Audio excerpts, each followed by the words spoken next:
They sue Google, 17 billion they got from Apple on a lawsuit that they didn't have a case. They have, judges that are European Union judges, and they ruled. They take so much money away from our country in terms of that, in terms of other things that they do. They're very tough, but now they're being very nice to us, and we'll see what happens. We're probably 2 days off from sending them a letter. We are talking to them. I just want you to know, a letter means a deal. A lot of people said, we got 200 countries. We can't meet with 200 countries. We have a few trusted people that know what they're doing, that are doing a good job, but you can't do it. You have to do it in a more general way, but it's a very good way. It's a better way. It's a more powerful way. And we sent them a letter. You read the letter. I think it was well crafted. And mostly it's just a little number in there. You'll pay 25%, 35%. We have some at 60, 70. Those are ones with massive, where we have massive trade deficits because they've treated us very badly. But I would say in every case, I'm treating them better than they treated us over the years. Don't you agree with that? I do. I could have done much. I could have been much harsher. I don't want to do that.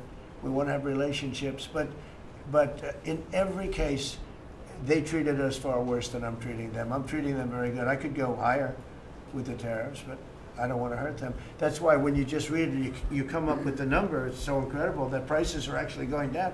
Just so you know, when I got in, everyone said, "Oh, eggs are going through the roof." That was the first. I was in for about 4 days, and they started screaming at me about eggs. I said, "That's Biden's problem." I didn't know about eggs, but eggs went up about 5 times. You did a fantastic job, and we ended up shortly getting. In fact, for Easter, they said go out and buy plastic eggs. You can't use real eggs. Well, we bought 200,000 eggs for the White House for the Easter egg hunt that we have at the White House, and there were eggs. We had the price down, and now the price is lower than it was before. We did a good job with eggs, but we did a good job with groceries. Our prices are down in this country. A big part of it's oil. The oil, you had a couple of places last week, you had $1.99 for oil, for gasoline. Nobody thought they'd see that. I want to get it lower if I can, but we've done a good job. You've done a very good job. Do you want to say a couple of words about that, you and Chris, about what's happening with energy? Well, absolutely, but I would say on the pricing side, President Trump, the fact that you've endorsed and supported a policy of energy dominance, that sends a signal to the market that we're going to have more supply. You talked during the campaign about inflation being a country buster. You've broken the back of inflation in 6 months, among all the other things you've accomplished. We have no inflation. And we've got, and then heading into the 4th of July, these were the lowest gas prices at the pump in 4 years. And again, for Americans, this is like hundreds of billions of dollars that stay in their pockets because we lower the price of gas at the pump. And when we lower the price of energy, it lowers the price of food. It lowers the price of the clothes you wear. It's the biggest thing. It's the biggest thing. It's like a big tax cut. When you get energy down, every 50 cents is like a massive tax cut, and we've gotten it down much below that. We had great energy, great low prices, everything else. When the election turned over, I'm trying to be nice about it. It turned over, shockingly, but nevertheless it happened. Energy started going up, and it went up really bad, and then he went back to the Trump policy. The problem was they didn't know how to do that, and he lost it. He lost that sucker. That big sucker was out of control, and his energy prices went way up, and that's what caused it. But it was also stupid spending. They spent money like, they used to use the term drunken sailors, but I won't use that term. Although it is very descriptive, I won't use that term. I refuse to use it. But they spent money at levels that nobody had ever seen before, and trillions and trillions of dollars wasted on the Green New Scam. Greatest scam in the history of our country, other than maybe Russia, that might have been. But the Green New Scam was the single greatest scam in the history of our country, and continues to be, but it's weakened badly. It's hobbling along because people are finally getting it. But they spent trillions of dollars on the Green New Scam, getting nothing for it. Devised by a couple of young people that weren't even good college students, Not even good students. Check out their marks. Yeah. Can you clear Mr. something up, Jobs. Can you Let's clear give out something up, latest Mr. jobs President, on No, what you said last not night? for CNN. You said you The want to last, send Not more for the CNN. last, Go ahead. the You said last you jobs send report, in the more last arms jobs to report, Ukraine. Mr. President, in the last jobs report, the manufacturing jobs actually lost 7,000 jobs. When will the investments that you've been talking about have an effect Well, on they're manufacturing? building the plants now.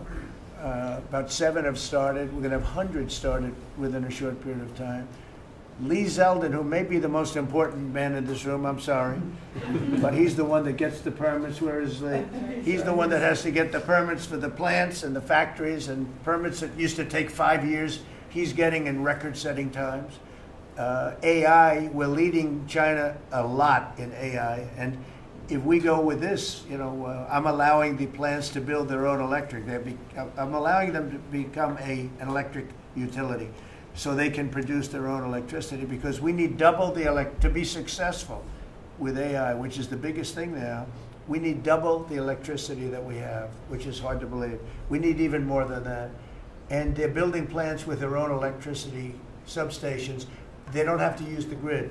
And anything they build extra, they're putting into the grid. So we're supplying the grid with brand new electric sources. And it's funny, when they came to see me, they never even asked for that. I told them about it. The reason they didn't, they thought that was an impossibility. You're not allowed to build your own electric. These are massive investments that are being made in building electricity for their plants. And they're going to have, I think, Doug, a lot of electricity left over.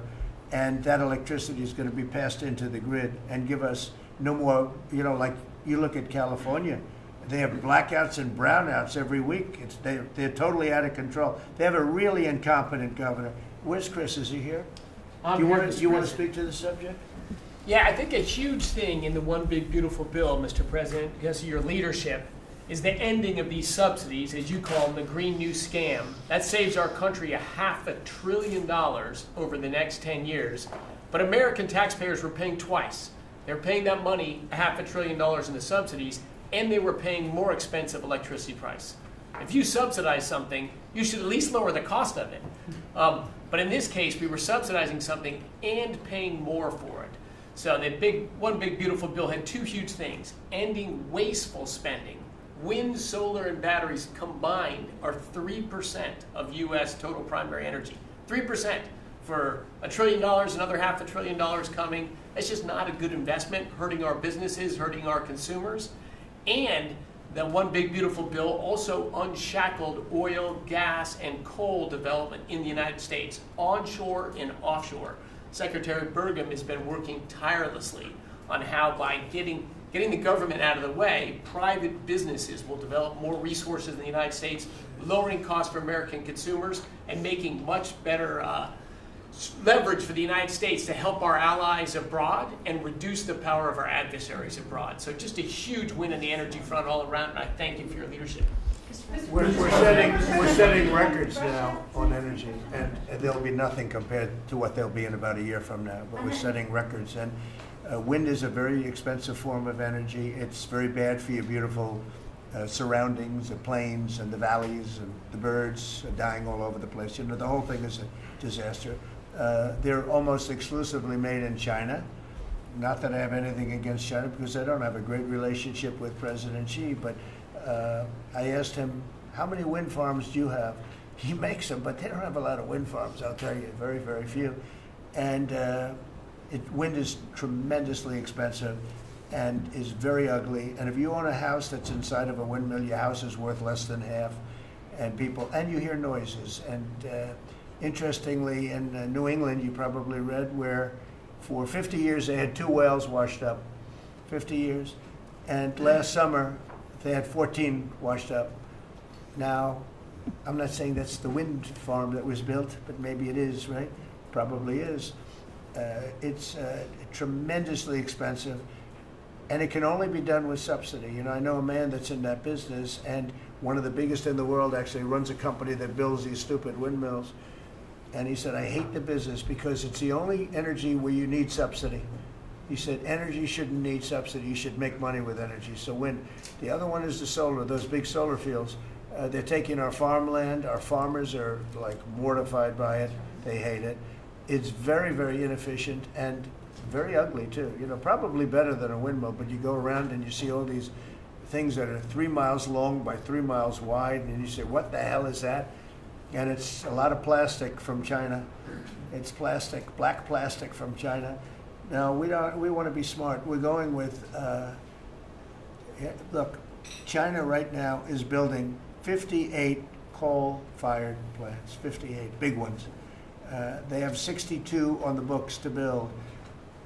We've reintroduced clean, beautiful coal, because you can do a lot with coal now. Clean, beautiful coal, and natural gas, and all of the other things that we have. But we don't want wind, and we don't want solar, because they're a blight on our country. They hurt our country very badly, and smart countries don't use it. Solar sounds good, I will say, and I like, on occasion, you'll see a roof which is made of solar brick, but it's a smaller use. We need the kind of thing that's going to fire up our plants, and it's not going to be wind, that is very intermittent, as you probably know. But they've spent a fortune. They've spent trillions of dollars on this stuff, and I'll just give you one other story. A friend of mine is a very successful guy. He went back to see his mother in Minnesota. He hadn't seen her in a long time. And he wasn't back for 10 years, which isn't a nice story. I mean, you don't see your mother for 10 years. She's got some difficulties, which I know the guy, he does have some difficulties. He's very successful, but probably not the nicest person. It was actually longer than 10 years, but he went back and he told me he wanted to go and look at the valley. There's a valley in Minnesota that he thought was so beautiful. I hadn't seen it in a long time. He's driving along the road. He said, oh my, I'll use the word gosh, oh my gosh. He said, oh, he said, it looked like a junkyard.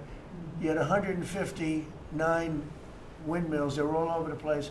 Some were old, some were newer, different companies, different shapes, different sizes, different colors. Many of them were terminated meaning closed. You can't take them down because the environmentalists don't let you bury the blades because they're made out of a fiber they say is bad for the earth. So they want you to put them up, but they don't let you take them down. But many of them were turned off.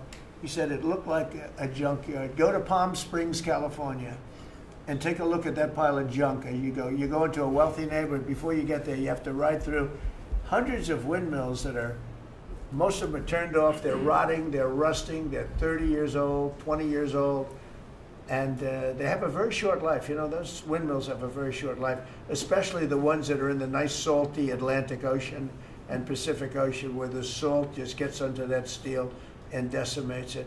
Now, it's a horrible, horrible thing for our country.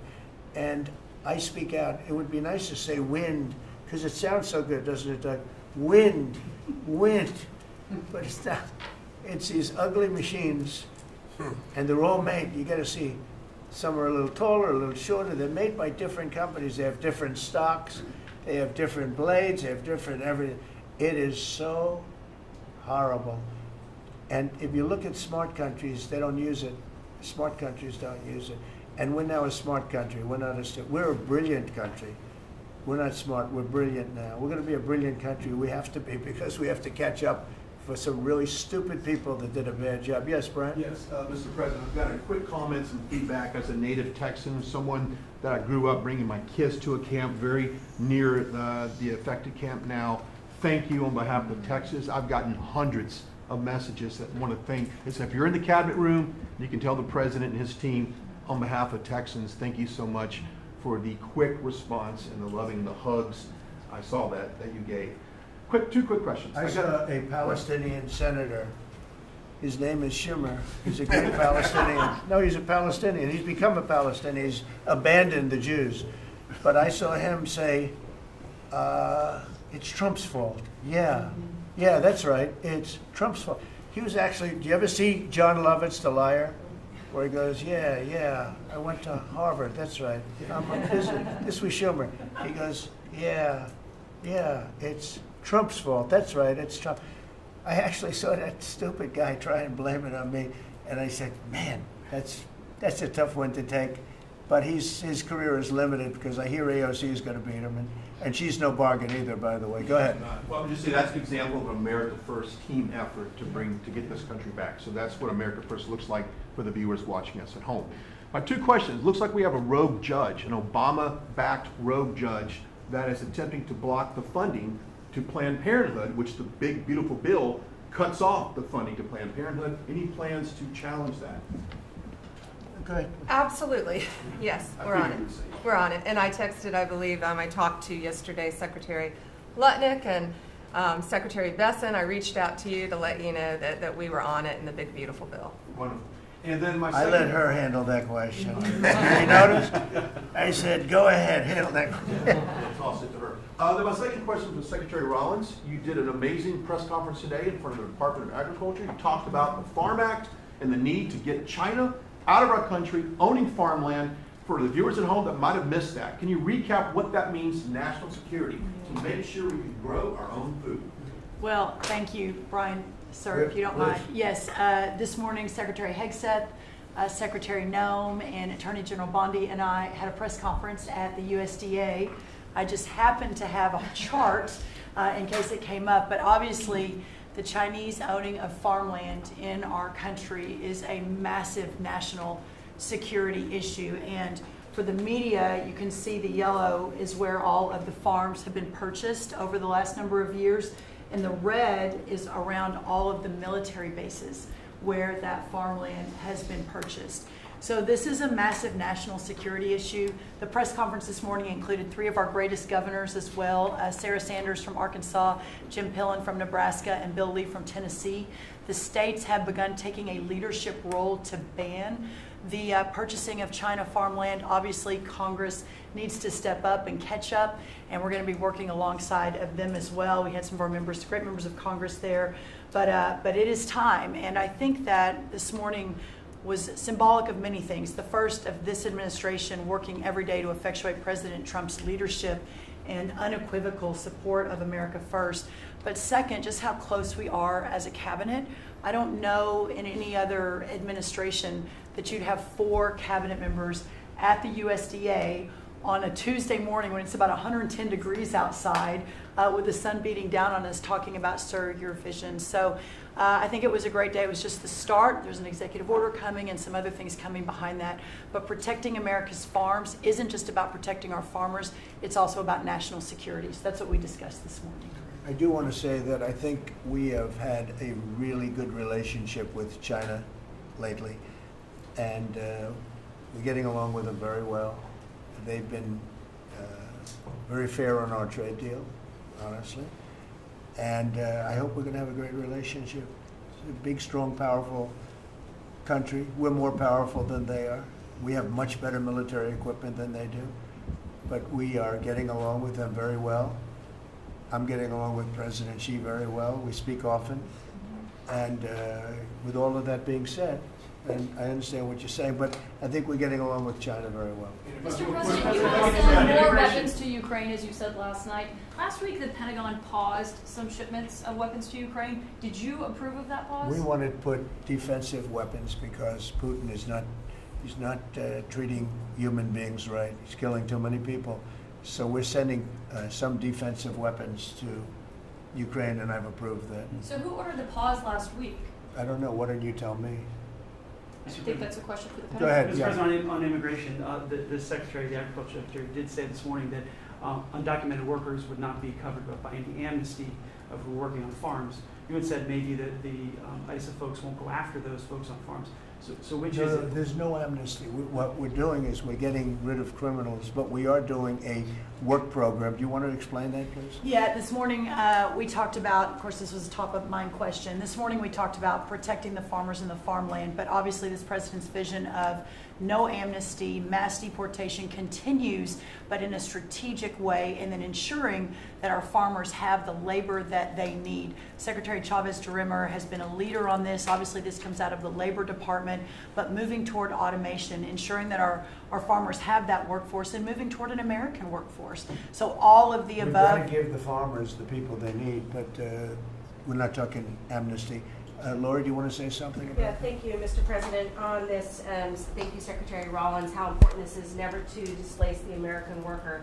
What the Department of Labor is doing is focusing on what the law entails now, being more modernized, more streamlining, to work through the H programs. We're going to have a concierge Right. approach to that, where we have developed a new office to answer the need of our farmers and ranchers and producers and not to displace the American worker and follow within the law now, and that does not include an amnesty program at all. And we've seen that working, and we'll continue to have that roll out. On the other topics that we've somewhat talked about, the jobs numbers, Mr. President, 4 months in a row, we've seen those jobs numbers increase. That's an exciting time for our manufacturers. That was asked earlier.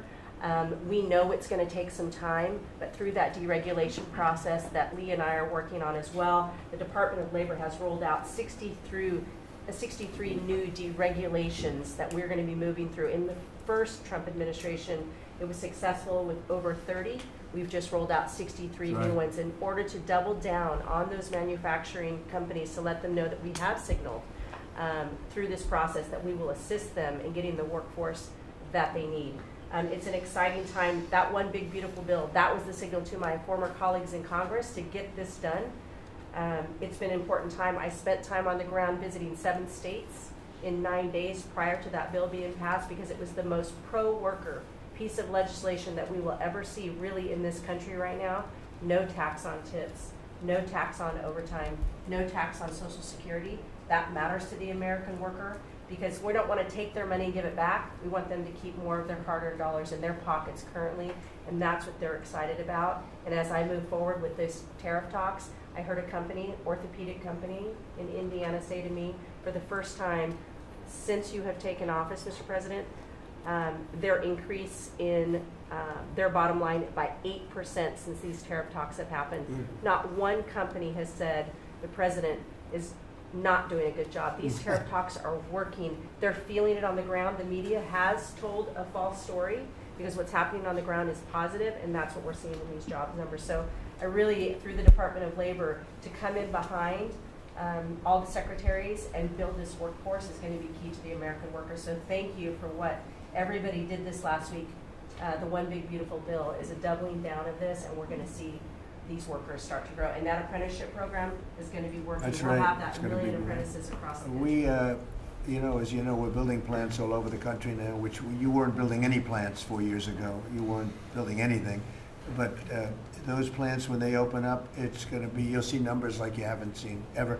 I don't think in history you'll never see numbers like what we're going to see in the very near future. Many of them are building the plants.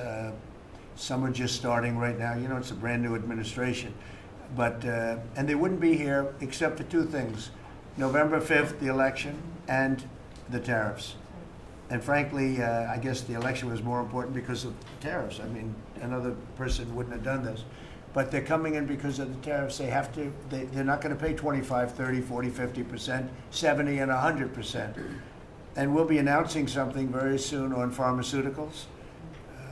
We're going to give people about a year and a half to come in, and after that they're going to be tariffed if they have to bring the pharmaceuticals into the country, the drugs and other things into the country. They're going to be tariffed at a very, very high rate, like 200%.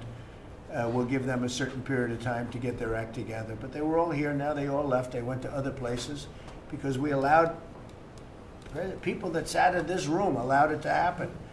And I don't allow it to happen. The people in this room don't allow it to happen. So we're going to be announcing pharmaceuticals, chips, and various couple of other things, you know, big ones. We did steel, as you know, they're 50%. We did aluminum, 50%. Lumber just came out. Internet's copper. And we did cars. And now, today we're doing copper. Copper and lumber. What would that tariff be on? The sectional tariff? I believe the tariff on copper, we're going to make it 50%. 50%. Any breakthroughs in See, I'm glad he Gaza? didn't question it. Any I breakthroughs? sort of said, I just sort of thought, what would that be? Just a quick one. I didn't have much time, but he agreed with me. That's why he's Howard. Right? Any breakthroughs on Gaza with the Prime Minister, and there's reports that you're meeting with Netanyahu again tonight. Is that Yeah, accurate? I am. He's going to come over again tonight. We're talking about Gaza, mostly Gaza right now. It's he's been very unfairly treated. I think what they've done to him in Israel is very unfair, having to do with this trial. You know, he's a wartime prime minister, had an unbelievable outcome, and I think he's been treated very unfairly. But he's coming over later. We're going to be talking about, I would say, almost exclusively Gaza. We got to get that solved. Gaza is a tragic. It's a tragedy. It's a tragedy. And he wants to get it solved, and I want to get it solved, and I think the other side wants to get it solved. Steve, could you talk on that, please? We're in proximity talks now, and we had 4 issues, and now we're down to 1 after 2 days of proximity talks. So we are hopeful that by the end of this week, we will have an agreement that will bring us into a 60-day ceasefire. 10 live hostages will be released. 9 deceased will be released. We're meeting at the President's direction with all the hostage families to let them know. And we think that this will lead to a lasting peace in Gaza. And you're doing a good job. It's a tough one. It's a tough one. A lot of hate, you know, it's called long-term hate. But we think we're going to have it solved pretty soon, hopefully with a real solution, a solution that's going to be holding up. And can I follow up? This is, I think, the first cabinet meeting since Elon Musk has not been a special government employee, not here anymore. He's now saying he's going to create a third political party. Are you worried about the impact that that could have? No, I think it'll help us. It'll probably help. Third parties have always been good for me. I don't know about Republicans, but for me. Are you second guessing any of the cuts that Doge made? Since you No, described him as off look, the rails. look, the other day? we cut hundreds of billions of dollars with Doge. We could have done it differently. I would have done it differently a little bit, maybe, but it was something that we saved a lot of money. You can always second guess. I guess some of the people in this room maybe would have done it slightly differently, and some would have done it exactly the way it was done. But it was dramatic, and it was important, and we found a lot of things like billions of dollars given to people for environmental protection, where they had $100 in the account, like in Atlanta, Stacy, and then you had another one with 20 billion here, and 20 billion here, and 2 billion here, and 15 billion, and Lee, you might want to mention just a couple of those things. We really got because of Doge. At the Trump EPA, the one big beautiful bill was filled with many big beautiful wins for the taxpayer. It delivered a sledgehammer to the Green New scam. Billions of dollars rescinded. So it's a big deal for the American taxpayer who sees money go through pass-throughs that are filled with self-dealing and conflicts of interest. They see unqualified recipients. They see reduced agency oversight, and they want accountability with their tax dollars, and they got it. So in the example of the Stacey Abrams connected NGO, they received $100 in 2023. They got $2 billion in 2024. They had to complete training on how to develop a budget that was put into their grant agreement. They, out of nowhere, started paying a CEO $800,000, a COO $450,000, 22 people making over 150 grand. Out of nowhere, this is tax dollars. So money go through pass-throughs, through other pass-throughs, through other pass-throughs, and we lose oversight over it. And you see that it's going to former Biden officials, it's going to former Obama officials, it's going to Democratic donors. And we're not here saying we want to take money from a left-wing NGO and give it to a right-wing NGO. We want to give it back to the taxpayer.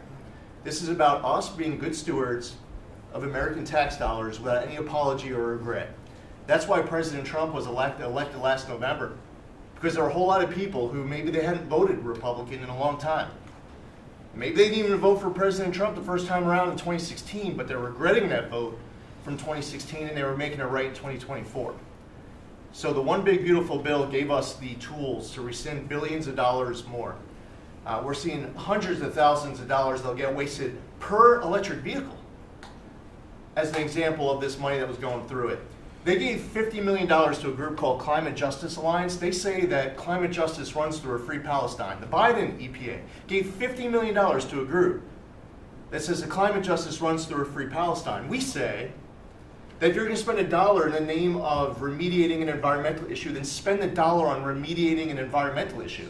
We say that we can protect the environment and grow the economy. We want to help grow more baseload power in this country. So why is it that it took this long for this team to get assembled, to be able to fix the mess that we inherited? But gosh, we love showing up at our jobs every single day, first thing in the morning, because all day long we get things done for the American taxpayer. And Congress did its part last week by passing the One Big Beautiful Bill to deliver this accountability and to cut off the Green New scam. So maybe it's a bad day for Stacey Abrams. Maybe it's a bad day for all those well-connected Democrats getting paid off. But you know what? God bless America. Because at the end of the day, President Trump is here, J.D. Vance is here, and the greatest cabinet ever assembled to deliver that much-needed and highly demanded accountability. Mr. President, That was a very good.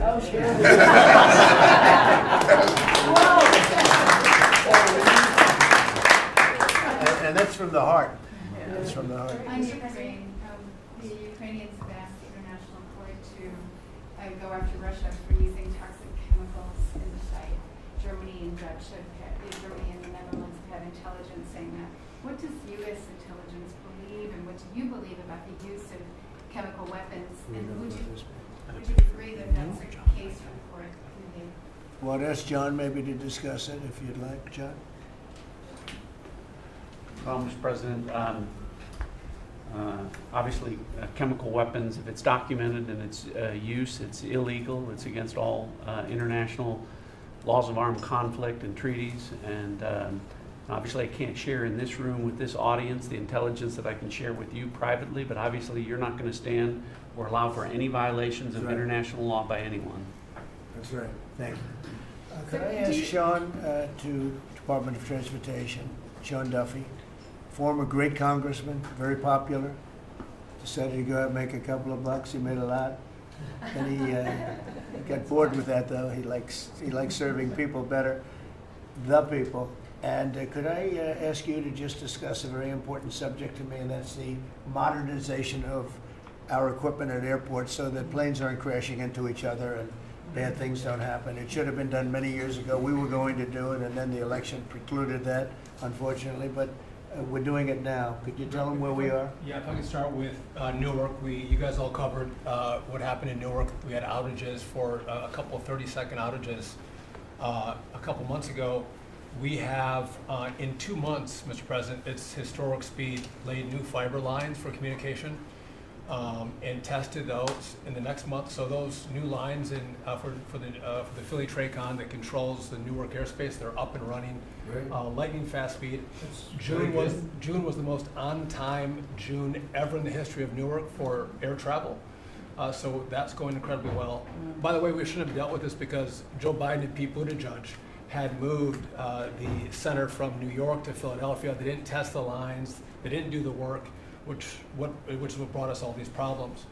But in the big beautiful bill, we got $12.5 billion.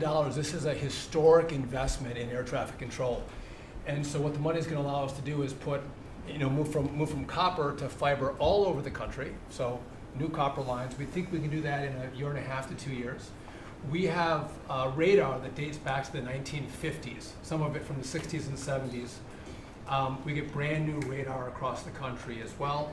We have some infrastructure money to build TRACONs and centers, the en route centers that control the traffic across the country. So this is a massive new start to rebuild air traffic control. And again, this is dilapidated. Americans think that their government takes care of them and makes the investments that are necessary to make the country work. And for 30, 40 years, the investments weren't made. And so under your leadership and direction, we are making those investments. And per your direction, right now we are interviewing what we could call a general contractor or an integrator. One company to manage. It's a massive project. The FAA is not qualified to manage this kind of a project. So we are now going through the process of finding who that one company will be to manage the whole project. We'll interview those companies together and make that selection. So we'll write one big beautiful check to one beautiful company that'll be responsible for this this whole build. But if I could just make one last point, this is not enough money. We're going to need more. But this is a massive new start. The biggest investment. We'll need some more money on top of it, but a great start from the big beautiful. It's a starter. It was very important to us. And just to cover that, there have been accidents, and my pilots, I would often hear them say, "Oh, good," and they would use a different system, a different country to land in New York. They'd use the radar and other things from a different country. I said, "What's that?" He said, "Oh, our system is so bad." And I knew that. We were all set to start. And Boudette Edge came in, and what they did was so crazy because they hooked copper into fiber, into steel, into all, they had all different systems. They had hundreds and hundreds of contractors, different contractors for different airports. They spent billions of dollars, and they made the system worse because you can't hook copper into fiber. It doesn't work that way. You just can't do it. It's not doable, but they tried to do it. Didn't work out too well. And in the end, it was just a complete disaster. We want to have one great company. Now, Raytheon's going to bid, IBM's going to bid. We have 5 or 6 bidders that really are good and do this stuff. And we want one, I tell, because I know about overruns, I look at the railroad out in California, headed up by one of the worst governors in our country, who I used to get along with actually, but he's just, you know, when you lose 25,000 houses and you would have had your cities burned down. If we didn't step in, Los Angeles would have been burned to the ground. But you look at that, and I said, I really know how to build, and you got to have one guy, one contractor, one great one, whether it's IBM or Raytheon is good, but you have 4 or 5 that are really, really great, and they're all bidding against each other. But you don't want to have one doing the wire and one doing the digging and one doing the demolition and then they're all saying they all blame each other because they're saying they were late and therefore you have to pay me millions of dollars more money. I know the system so well. And we're going to have a great company do the whole thing. We're going to get a fantastic price. Maybe we'll get them, they're very big and very strong, and maybe we'll get them to make a contribution toward it, toward getting it done at the right price. But we're going to have a great system. When we finish, we will have the best system on earth done by one of the 2 or 3 best companies. There are only a few companies can do this. This is not. But if you would have seen what this other group did, they were going crazy. They had, I heard 3,000 contractors. And then when it all came together, guess what? It didn't work. It's a disaster. So we're going to have in a pretty short period of time, so it'll take us about 2 years to build it. And we'll have a contract given out probably over the next couple of months. We have some great bidders, some great companies that want to do the job. You're going to have great air traffic control. Yes, just to make one last point on this. So the last administration signed a contract with an American company to fix the copper to fiber, and that contract was a 15-year contract. The system is failing today, but that's how idiotic and incompetent the last administration was. And under your leadership, we're saying, listen, we don't have time. We don't have 15 years. We don't have 5 years. We have to do it right now. And so the president always talks about on time and on budget. We have embraced that. We are going to be on time and on budget. And by the way, you mentioned a train out in California. Stay tuned for probably give us 5 days and you'll have an answer on what's going to happen with the $4 billion that we potentially have invested on a train that's going to go nowhere. It's going to be $120 billion. They'll never connect San Francisco to LA. Again, the last administration wasted so much money on projects that never work. If you're going to have high-speed rail, you're going to invest billions, we should actually have high-speed rail in America, not boondoggles that fund political friends and allies and family They had members. from San Francisco, inside of San Francisco to inside of Los Angeles. Should have never been built because airplanes do it better. And you could drive it. You could drive it. No problem with driving it. The roads aren't even crowded. So they were going to do this. Somebody's idea. Somebody got paid off a lot of money and they started it. It was going to cost a very small amount of money. And it ended up costing literally hundreds of times what the original. And now what they did is they said, well, going into the city is too big a deal. So we'll leave it 25 miles short of the city. So now they're leaving it. They're not going to finish it, really. It's not the same project. So now they're leaving it outside of San Francisco and outside, short of each. They just want to get it done, and I've never seen cost overruns. You know, if you have a cost overrun of 10%, you should be ashamed of yourself. 20%, you should not do any more jobs. This is a cost overrun of 2,000%, something like that. It's unlimited, and it's not finished. And maybe it will never get finished. And I told Sean, look at it from every standpoint, but we don't want to, we have federal money going into that, and it's like throwing it out the window. So whatever you can do to stop it. $15 billion and not one track has been laid. $15 billion and we're 16 years into the project, not one track. Mr. President, Mr. President, on New York, you're the most prominent Republican in the country from the city. What do you want to? Anywhere else? Well, I don't want to be a wise guy. Perhaps I can. Maybe Marco. But how do you want Republican voters in the city to vote in the upcoming mayoral election? Should they vote for Eric Adams? Should they vote for Sliwa? Should they pick someone else? Look, number one, you have a communist running, and you shouldn't vote for him. He's a disaster. He's leading. He's got the Democrat nomination because that shows you where the Democrats have gone.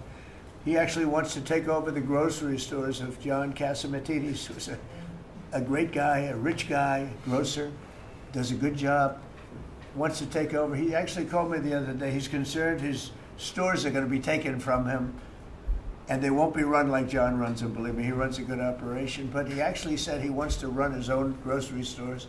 No, this is a man who's not very capable, in my opinion, other than he's got a good line of bullshit, and he's convinced them to go with him. Now, as you know, Cuomo, who does have capability, is running, but he got knocked out, and now they're running as you have Eric Adams, the current mayor, you have Cuomo, and you have Curtis Sliwa.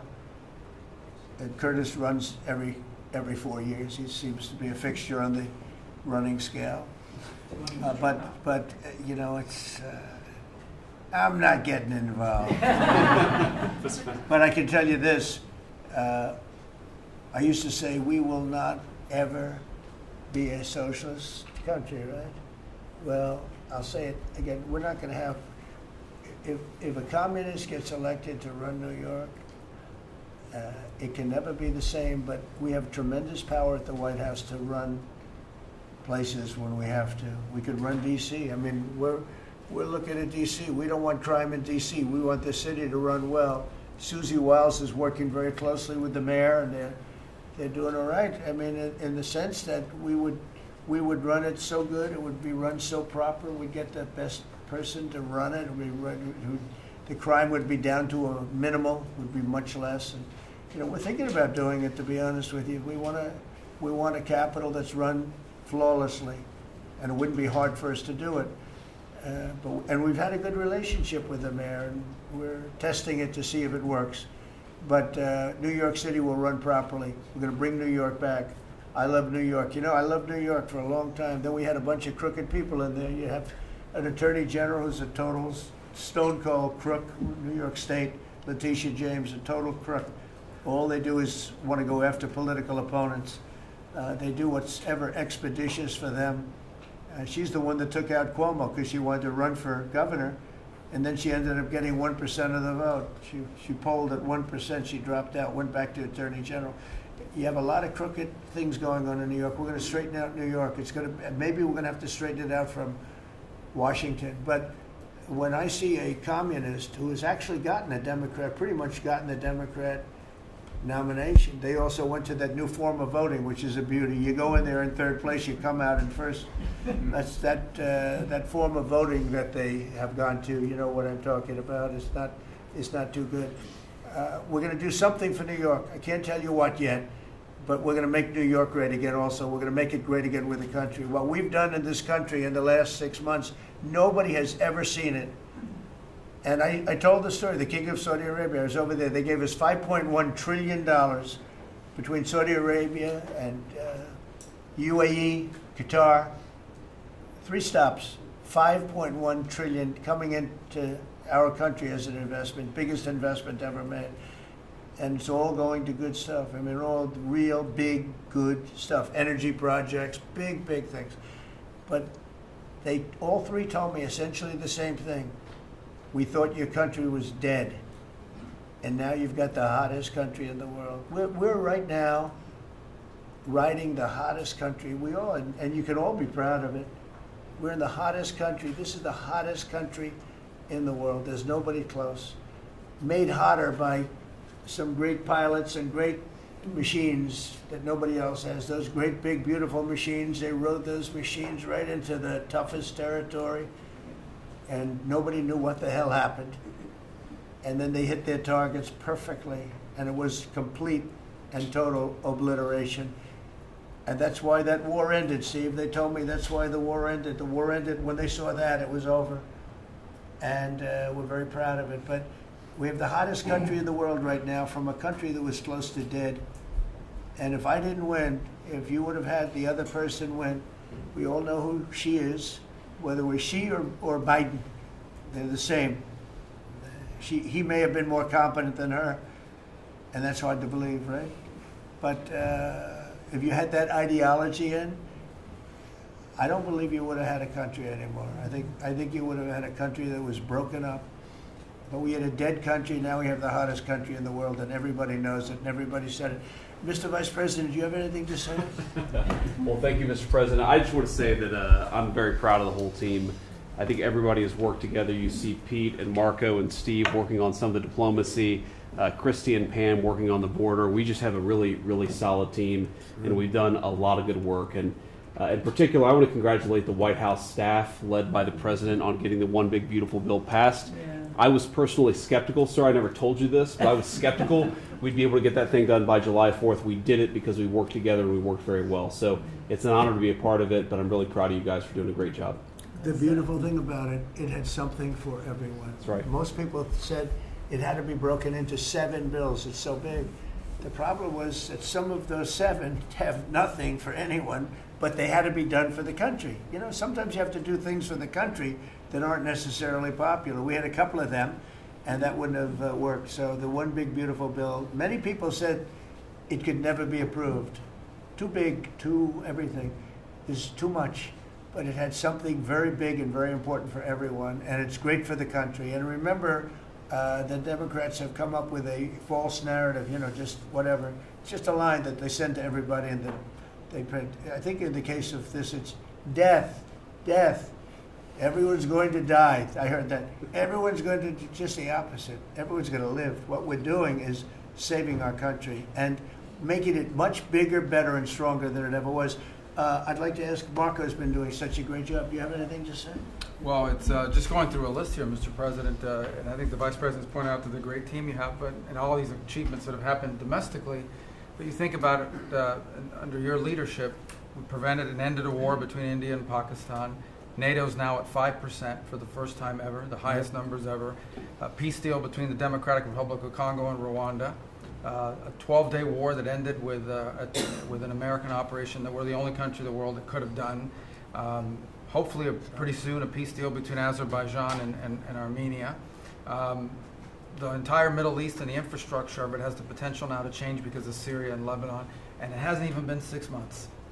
Sure. It hasn't even been 6 months, so it's a great testament to your leadership in this.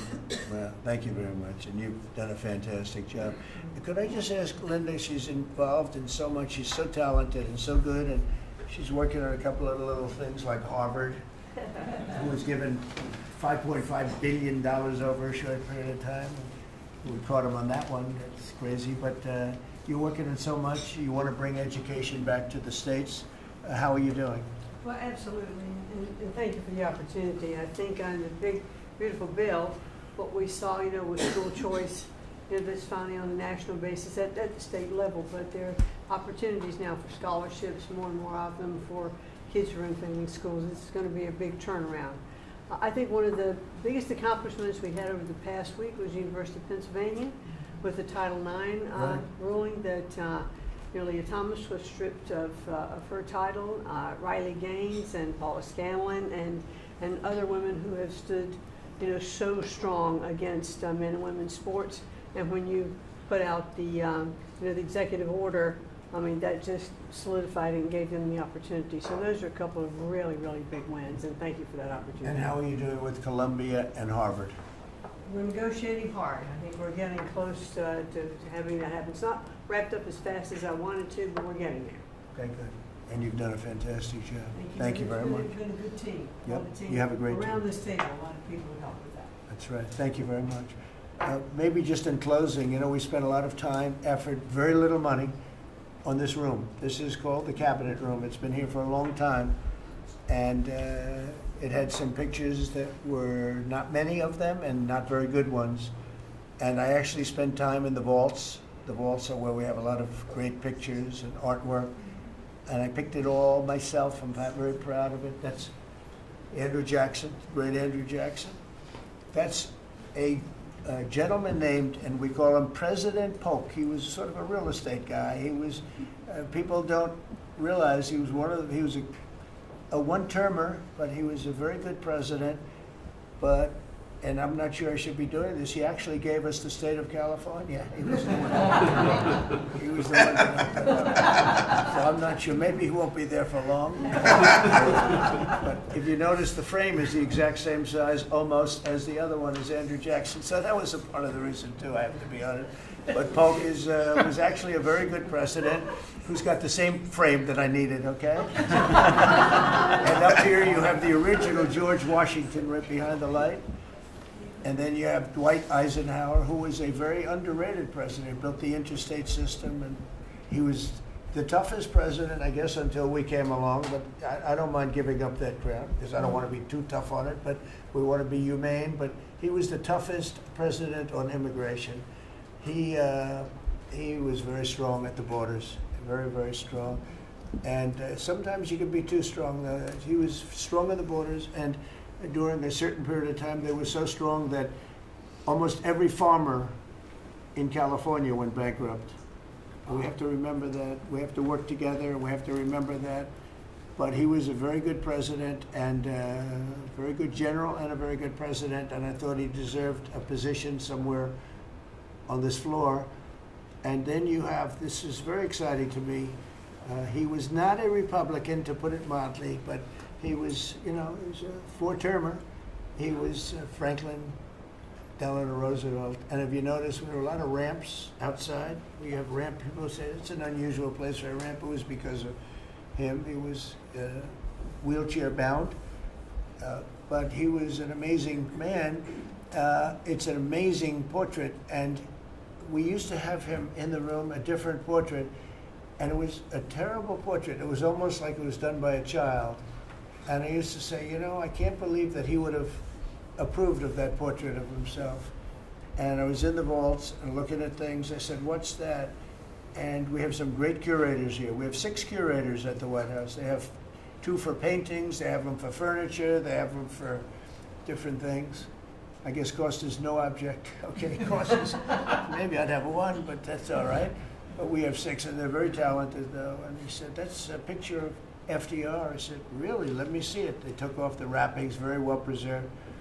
And I said, that's the picture they've been looking for years. That was the picture of Franklin Delano Roosevelt. And I said, oh, wow.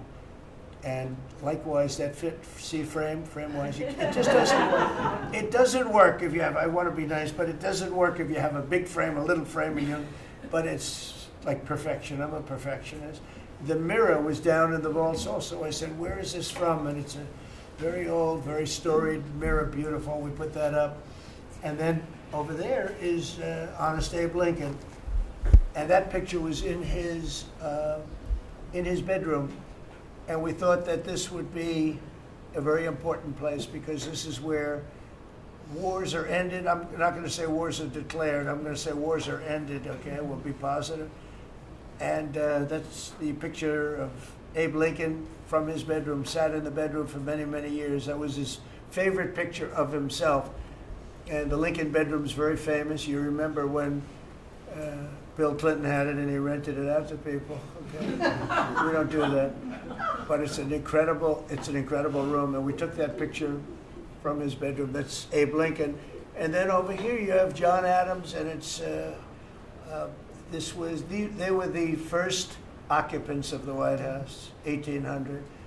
And John Quincy Adams, Mrs. Adams, they were the first occupants. So we have them looking at each other, and in between their stare is Abraham Lincoln trying to make peace. And that picture was in a room that I have that was not important, like the cabinet. I gave it up. I said, I have to give it up because that's one of the greatest pictures of the White House. The White House is tremendous art. And the Oval Office, when we're there, we'll go over that. That's really been something. Then we got the drapes, so we got the whole thing. We got new drapes. We got new, wasn't a big expense, very, very small. And we took some of the chinaware and silverware and trophyware, they call it, from the vaults, and we had it cleaned up, hadn't been shined up in 100 years. Some of this has sat in the vaults for over 100 years, amazing. Over 100 years. Many of the pictures that were put up in the Oval Office as an example, those two as an example. So he was president, they moved in 1800, and he won the election, I believe, in November of 1800, John Quincy Adams. And we thought that would be, he was considered to be a good president, and he was the first occupant of the White House, so it sort of made sense. And I love the frame of those pictures. Look at those frames, you know, I'm a frame person. Sometimes I like frames more than I like the pictures. And we have the flags of the Marines, and Space Force now has its own flag. I'm very proud of Space Force, but the Army, Navy, Air Force, Marines, Space Force, the whole thing. And Coast Guard is right there. You never forget the Coast Guard. They do a great job. So we have the flags throughout the office. And it's really become quite a beautiful place. I don't want to tell this, Marco pointed it out. I was going to leave the clock. So as president, you have the power. If I go into the State Department or Department of Commerce or Treasury, if I see anything that I like, I'm allowed to take it. Do you believe this? So I'm in Marco's up. I see this gorgeous clock, grandfather clock, and there it is. I said, Marco. He didn't know about it. I had to read him the rule and regulation. I said, Marco, I love this clock. Look at it. It's beautiful. He said, what clock? I said, the clock that's in the other room is incredible, and nobody gets to see it there. Marco, I tried to talk him into it first, and it sort of worked, and then I had to use a little more. I said, I'd love to take that clock out and put it in the cabinet room. He said, no, are you serious? I said, Marco, I have the right to do it, Marco. And he said, all right, what the hell? So that's his contribution to the cabinet room. But it's, by the way, it's an incredible clock. And, you know, it's an important room. So you may see it again. Maybe we'll move it back someday. Anyway, so that's pretty much it. But it really is great. Here we put out, you know, these lamps have been very important, actually. Whether people love them or not, but if you see pictures like Pearl Harbor and Tora Tora Tora, you see movies about the White House where wars are being discussed, oftentimes they'll show those lamps or something like those lamps, something that looks like them, probably not the reals, because I don't think they were allowed to. This is a very important room. This is a sacred room, and I don't think they made movies from here. You never know what they do. But they were missing medallions. See the medallions on top? They had a chain going into the ceiling, and I said, you can't do that, you have to have a medallion. They said, what's a medallion? I said, I'll show you. And we got some beautiful medallions, and you see them, they were put up there. It makes the lamps look better. So we did these changes, and you know, when you think of it, the cost was almost nothing. We also painted the room a nice color, beige color. And it's been really something. The only question is, will I gold leaf the corners? You could maybe tell me my cabinet could take a vote. You see the top line moldings, and the only question is, do you gold leaf it? Because you can't paint it. If you paint it, it won't look good, because they've never found a paint that looks like gold. You see that in the Oval Office. They've tried for years and years. Somebody could become very wealthy, but they've never found a paint that looks like gold. So painting it is easy, but it won't look right. And the question is whether or not we should gold leaf it. Linda, do you have an opinion? I gold leaf it. You like it the way? No, I gold leaf it. You'd gold leaf it? Yeah. Who would gold leaf it? Could I raise you? How about, would you gold leaf it? I was going to ask about McKinley, one of your favorite presidents. Well, McKinley was a great president who never got credit. In fact, they changed the name of Mount McKinley, and I changed it back, because he should have been, the people of Ohio he was the governor of Ohio. The people of Ohio were very happy when I did that. I heard they were very insulted. They took the name of Mount McKinley off. That was done by Obama a little while ago, and I had to change it back. I changed it back. He actually was a great president. He was a president. He was the tariff, the most, I guess, since me. I think I'm going to outdo him, but he was a tariff president. He believed that other countries should pay for the privilege of coming into our country and taking our jobs and taking our treasure. That's the way he explained it. They took our jobs and they took our treasure, and for that they should pay. And he made them pay, and he built a tremendous fortune. In fact, in 1887, they had the Great Tariff Committee was set up in 1887 because our country had so much money, we didn't know what to do with it. And they set up a committee of, as they called them, elites, a term that we have to change because I think a lot of the people that are elites aren't elite. I think the people that aren't elite are elite, so we're going to have to maybe switch that around somehow. But they had a committee that was set up to spend the money because it was such a large amount of money at that time. It was nobody had seen anything like it, and it all came in from tariffs, and people didn't pay tax. There was no income tax system. I told you that came back in 1913. That came back and lived well for a while, and then you had the Great Depression, and then later they tried to bring back tariffs, but the whole thing was. This was after the Depression. That was one of the great misconceptions is people like to say, oh, but it was during the, no, the country had a Great Depression, and then after the Depression, long after it started, they brought back tariffs to see if they could save it, but it took them really 25 years.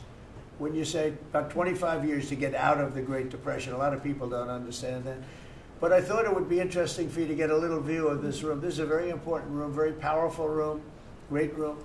And we've done similar, but even beyond this, in the Oval Office. We brought back pictures of some of the great presidents. Many of them were in the vaults for over 100 years.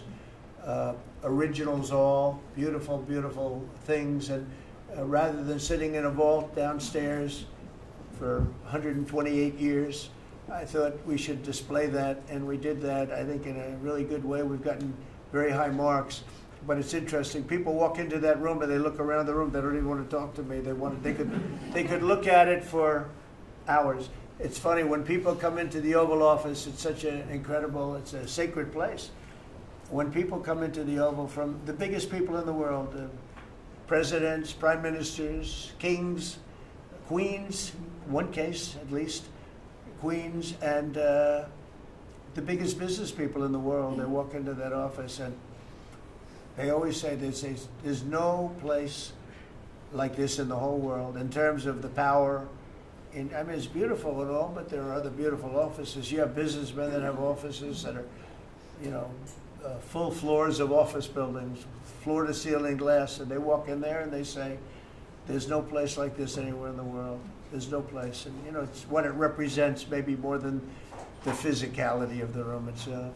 So it's an honor to have you all, media. It's an honor to have you. I just want to say we have a fantastic cabinet. Every one of them is a star in my book. And if they're not, I'll let you know about it. I don't know. I'll throw them to the wolves. I'll throw them to the wolves in 2 seconds because our country comes first, right? But I just want to thank you all for being here. It's been a lot of fun. Thank you very much, everybody. Thank you. Thank you, press, everybody. Thank you, press. Thank you, press. Thank you, press. Thank you, press. I'll tell you some other time. Thank you. Thank you guys for moving. Yeah, I will. Are we talking about next week or in a year? I'm going to go. I'll be going to the game. Yeah. I'm going to deliver it. They have it in my office.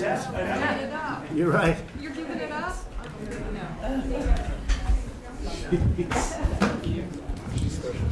Oh, she's special. Yeah.